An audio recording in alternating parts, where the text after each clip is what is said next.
Welcome to You've Got This with Sarah Hamaker, a podcast to encourage and equip moms along their parenting journey. Join Sarah each week as she interviews dads and moms like you and discusses the joys, challenges, and rewards of raising kids. Hi, and welcome to this week's You've Got This. I'm your host, Sarah Hamaker, and I'm glad you joined me. Today I have with me Kathy Kuhl. She helps parents with children that parents help their children with challenges. After homeschooling her son with learning disabilities, she wrote Homeschooling Your Struggling Learner, which is a handbook for helping kids with any kind of academic or life challenges. She also wrote Staying Sane as You Homeschool and Encouraging Your Child. And I'm so delighted to have Kathy with me today because we're going to talk about one of my favorite topics, encouraging our children. Welcome to my show, Kathy. Thank you, Sarah. It's good to be with you. Now, most of us as parents think we encourage our children, right? I mean, I think that I'm encouraging my child to pick up their socks and, to do all those kind of things. And even when we see them struggling. But we were talking a little bit before the show, and you mentioned something that really struck me, which was that we sometimes accidentally discourage our children. Can you talk a little bit about that? Because now I'm really curious. I'm like, what am I doing that is like not, it's not just not encouraging. It's, I don't want to discourage my children. Right. Yes. Oh no, what have I been doing wrong? Yes, it's exactly. The mom's constant cry, guilt and everything. No, I don't want to make moms feel guilty, but the fact is there's several things we can do that we don't realize are really making our kids' lives harder. One way we do it is by getting ourselves too stressed out. We pack up the family schedule with way too many things. And so our kids get the impression, because we're under all that pressure, we're stressed, they start thinking, oh gosh, I've let down mom again, or gosh, nobody relaxes around here. They don't, maybe not consciously thinking that, but you're discouraging your child by communicating your stress, by working yourself too hard. Another way we do it is by setting unreasonable expectations. You got your homework done? Good. You can do this extra studying. You finished cleaning your room early? Good. Let me give you this. We can rush into other things and not pause and appreciate what they're doing. The biggest one that I've seen for myself is accidentally discouraging my child with my tone of voice or my words. Sometimes I've used a tone that just sounded like I was annoyed or angry with the child, and I wasn't. Maybe I was worried about my uncle in the hospital or angry at that repairman just tried to rip me off or whatever it is. But if I'm still annoyed about it and it comes through in my voice, or if I'm worried about that uncle or other kinds of stresses like that, all the kids know is mom's mad and they think it's their fault. Little kids grow up thinking they assume when they're babies that the world is them. And as their children, they still kind of think it's their fault. You've heard regularly the stories. Kids will think when mom and dad divorce, they will assume it's their fault. Mm-hmm. And it's not. But it doesn't take something disastrous like a divorce for your child to feel guilty about it. Kids just sort of can assume that it's on them. So we can accidentally discourage them with that tone of voice. Sometimes even with our facial expression. Mm-hmm. One of my friends, Melinda Boring, who, by the way, is not the least bit boring. She's a very funny speaker and a good friend. She said one day she noticed her kids were acting really tense and discouraged. And on a hunch, she said, I froze my face and walked over to the mirror. And she realized she'd almost been scowling. Now, I think getting her taxes done or something like that had been on her mind as the big problem of the day. Who knows? Maybe it was April 14th when this happened. But she realized that she was frowning and her kids were just reflecting that back to her and feeling like, oh, gosh, something's wrong. Mom's unhappy. And so she was accidentally discouraging them. Yeah, and personally, this has been something that I've tried to keep at the front of my mind. But again, you're right. Sometimes I'm all tense about a deadline I have, or the fact that I have to be in 3 places at the same time. And there's only one of me, right? Yeah. And so we can kind of project our own tenseness on them. And there's been times too when, I'm talking to my children and I've just simply asked them, I said, do I sound upset? And sometimes they're like, yeah. And I'm like, okay, because I can tell by their, something in the way I'm talking to them, they're overreacting about something. And sometimes they're just overreacting, but sometimes it's, that it's what I'm projecting. So sometimes I'll just ask them, do I sound mad to you? Mm-hmm. And sometimes they'll say, yeah. And I say, okay, well, I don't mean to. That's not my intention. I'm not angry with you. And so I'll realize that my tone has gotten out of hand. That's so helpful. Yeah, and it has been helpful, especially with a couple of my more sensitive children. We all have them. We all have them, right? I mean, I have 4 children, as my listeners know, and there are a couple who I have to really be extra careful with my facial expression, with my tone of voice, because they take that really to heart. And there's some, I could practically be yelling at them, and they're like, whatever, Mom. They're just like, they're really not taking it to heart. And I think that goes on with it too. But those little check-in with them, am I doing? Because it's such a simple thing to just kind of do that mini correction right there, right? To say, yes, I'm not upset at you. I'm sorry. My mind was on X, and I did not mean for it to come across when I was talking to you about your socks on the floor. Right. And sometimes it's not even that you're upset or mad or depressed. Maybe you're grieving, that uncle died in the hospital, and you're sad, and you're going to look different. And the kids don't realize that you could be aching about that for a long time. Or maybe you're just really tired. And when you're tired, it's easy to sound crabby. And you just don't quite have enough energy, or you feel like you don't have enough energy. You get curt, and kids can misinterpret that. Right. And I think too that sometimes when we kind of share those moments with our kids, like there was one time, and it was, 6 to 8 months after my dad had died, one of my boys had been playing a little too roughly downstairs, and he nicked a piece of furniture my dad had built me. Oh. And I just about lost it. And then I told, when he's crying, I'm crying. And then I just looked at him and I just said, I know you didn't mean to do it. I just took a deep breath. I know you didn't mean to do it. My dad built these when I was like 12. And that I just really, all of a sudden, I just really miss my dad. And just sharing that with him, I said, that's why I really overreacted. I mean, it was a minor thing, and I just because we all have those moments, right? And I found it very helpful because instead of, I think he was a little more encouraged, and just to know that, sometimes I really just miss him. And when he did that, it just happened to be like, it's like all brought it all up again. And you actually, I interrupt just a second. No, You're actually doing your son another favor that way. That has nothing to do with this topic we're discussing now, but you're letting your child know something about grief. And so sometime in the future when he's suffered a loss, he'll have this will be one of the things he can refer back to. Yeah, grief is funny that way. It hits you, you think you're getting better, and then one afternoon it hits you over the head and you're in tears. Right. And so it was, I think it's good for us to share those little moments with our kids, because they need to see how we handle all these kind of emotions. Exactly. But another thing I think with with encouraging our kids is that, whether you homeschool them, whether they go to public or private school, there's all this kind of tied up with the encouragement for them to do well academically, since we're in the school season now. Yes.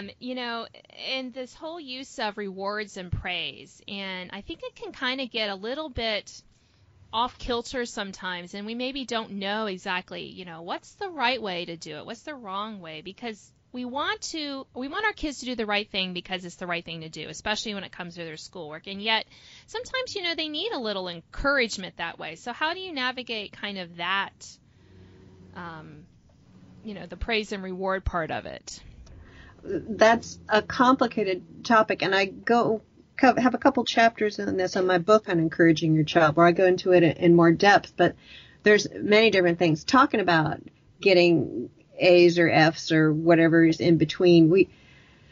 It's a delicate balance. You're right. We do want to encourage them to do their best, but if their best is B work, you don't want to say, another B, that's disgusting. Right. Maybe that's for them, that's an A. I used to teach public school, 8th grade math of all things. And I remember I had one student who, she just tried so hard every day. I don't think she got better than a C, just rarely. But she was the one that always was there on time, polite, got the homework turned in, never skipped any of the work or anything. And I saw some of these other kids who were making no effort because math was easy for them. And so for them, it was A's all the time. And at the end of the year, I said, if I had somebody to hire, I'd pick you, because some of the other kids don't really know how to be diligent and push on. So one of the first things is to be praising effort and recognizing it.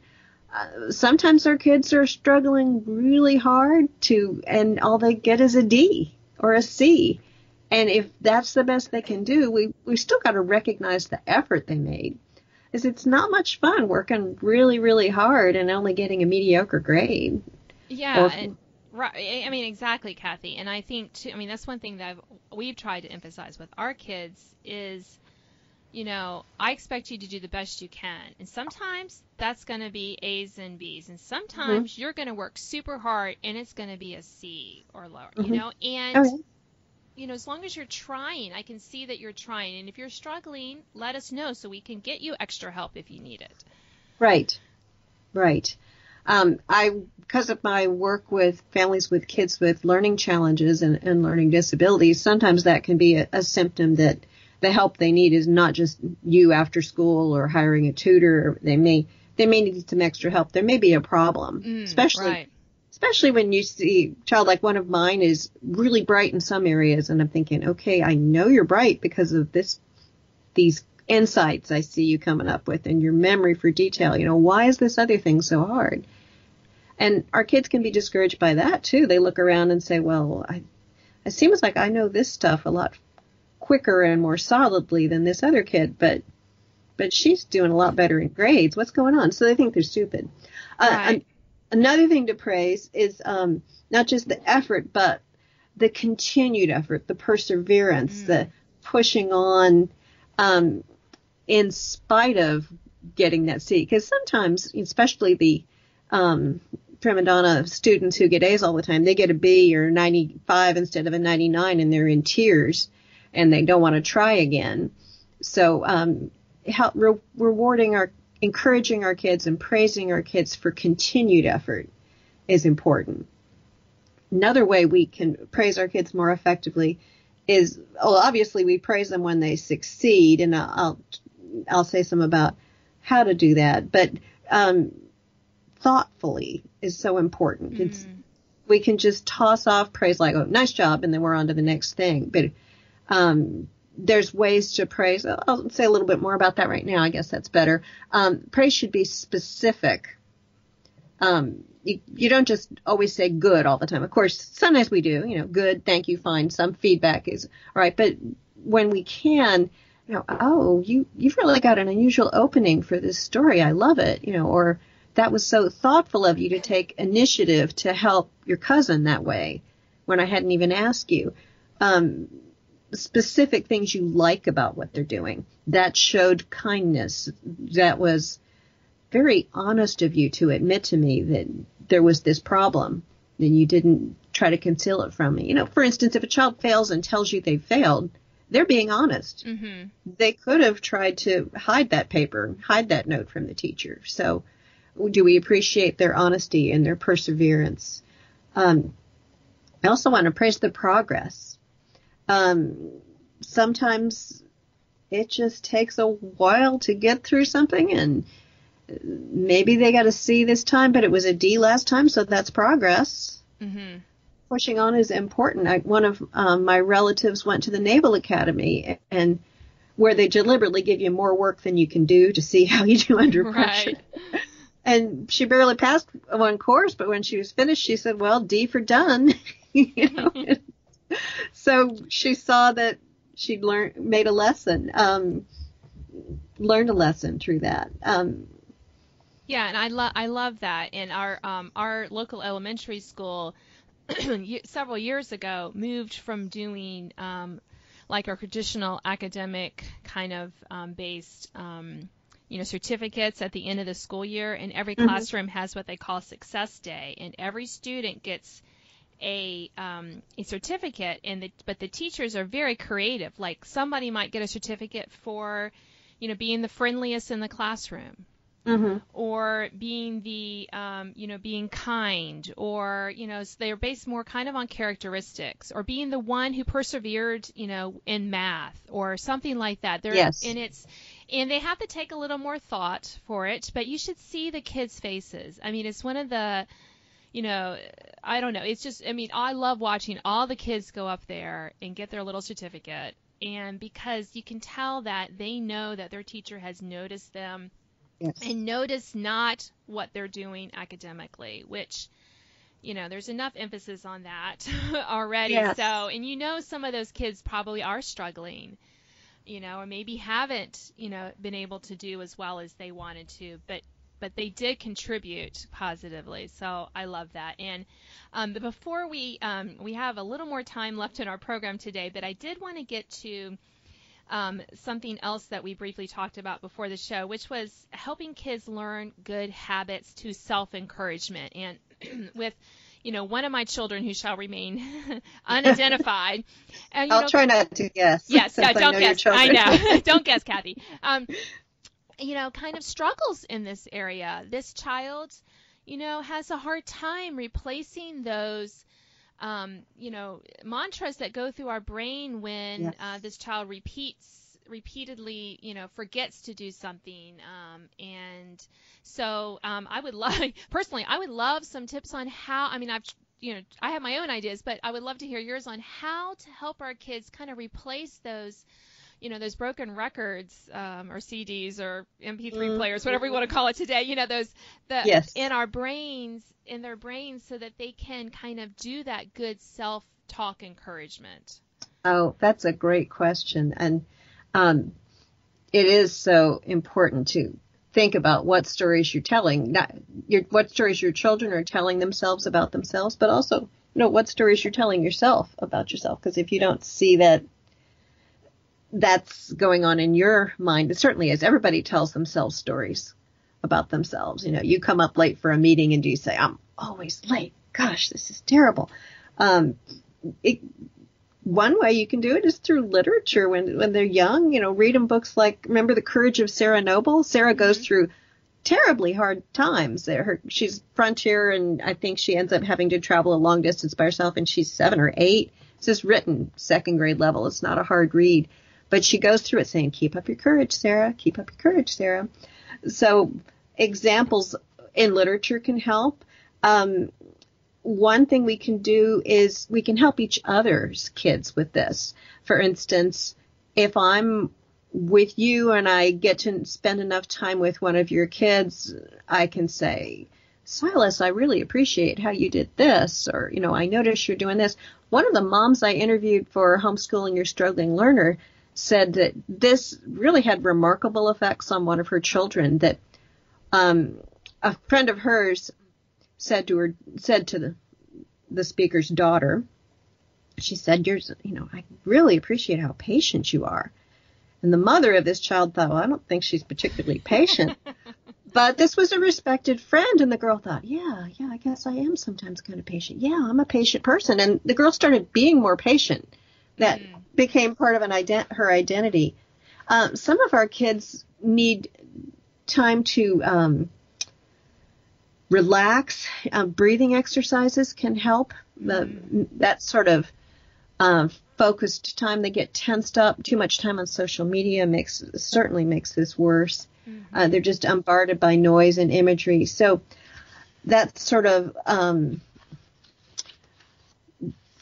progressive relaxation, I'm Christian, so I'm concerned with in meditation that it be done from a biblical perspective. Right. But there's helpful work on that. Jesus told his people to, in effect, he's encouraging them to reflect on God's love for them. Consider the lilies. Stop and think about that. And the fact that doesn't directly contradict the worrying. It doesn't say, yes, child, you are not a latecomer. You're not tardy all the time. But instead, it fills the mind with something different. Meditating on scripture helped me a lot starting as a teenager. I picked out a couple of key verses that addressed my deepest concerns. In my case, it was worry. Philippians 4:6 about don't be anxious about anything. And I think, okay, that's a command. Right. I'm supposed to do that. It's not a sweet suggestion. It's not a there. It's this is how you're supposed to be. Picking friends wisely can be a big help because our friends can encourage us in all kinds of good habits. So as you see your child pick out a friend who is encouraging or kind, you can say, that's a good one. That's somebody who can support you. And one other thing is giving thanks, because if we're thanking God for what he's given us, if we're thanking other people for their kindnesses to us, then that gets our minds off of, oh, poor me, oh, pathetic me, oh, lousy me. So I think that's very important. Yeah, and I love how simple those are, right? These are not like really hard things to figure out, to help. And even young kids can do these, like you said, teenagers can do this, and we can do them. We can definitely do them as well. So, and that is, I think, a very nice positive way to end our show today. So thank you so much for being with me, Kathy. It's been a pleasure, Sarah. Thank you. You've been listening to You've Got This. I'm your host, Sarah Hammaker, and today I've been talking with Kathy Kuhl. She helps parents help children with challenges, and you can find out more at her website, learndifferently.com, and be sure to check out her books, especially her Encouraging Your Child book, which I've read, and it is very encouraging, so she has lots of more helpful tips in that as well. So thanks for joining me, and I'll see you next week. Thanks for listening to this week's podcast of You've Got This with Sarah Hammaker. Sign up to receive notification of new podcasts and listen to previous editions at sarahhammaker.com. Until next time, remember, parenting might be hard sometimes, but don't worry, you've got this.